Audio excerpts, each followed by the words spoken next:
What are web servers? Why are they necessary? Web servers are computers that have been set up by a hosting company, usually in a facility called a data center, like the one shown here. A web server's sole purpose is to store websites until someone wants to visit them, and then to quickly respond to the visitor's browser with the site's contents. A server should be able to respond to at least several dozen requests at a time, if not hundreds. How many websites a server can comfortably host depends on a wide variety of factors, including server hardware and how popular the sites are. Even the most expensive server hardware isn't going to be very useful without the software to actually get things done. The key software programs of a web server are also themselves called servers or daemons. Most servers used for web hosting have at least these kinds of software servers running at all times: an HTTP or web server to provide the websites, an FTP server for uploading files, an email server or two, a database server for storing information essential to the operation of a website.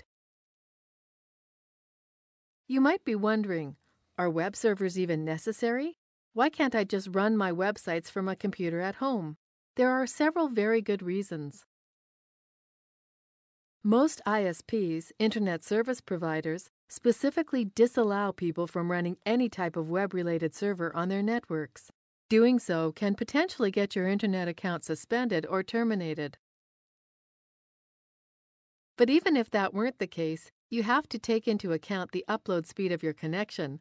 While broadband connections are getting faster and faster, upload speeds are usually about 10 to 20 times slower than download speeds, as shown here.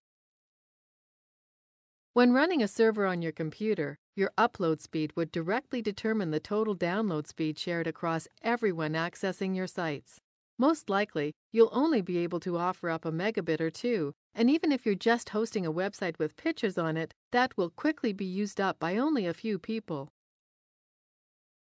A professional server with a hosting provider, on the other hand, could have a connection as fast as 10,000 megabits. You'd have to pay a fortune to get even a 100 megabit connection to your house, whereas a hosting provider can offer you space on a server with an ultra-high speed connection for a fraction of the cost. Moreover, most consumer broadband ISPs aren't reliable enough for hosting websites. You'll probably want people to be able to visit your sites at all hours of the day, and that won't be possible if your internet connection is acting up or your ISP is performing maintenance.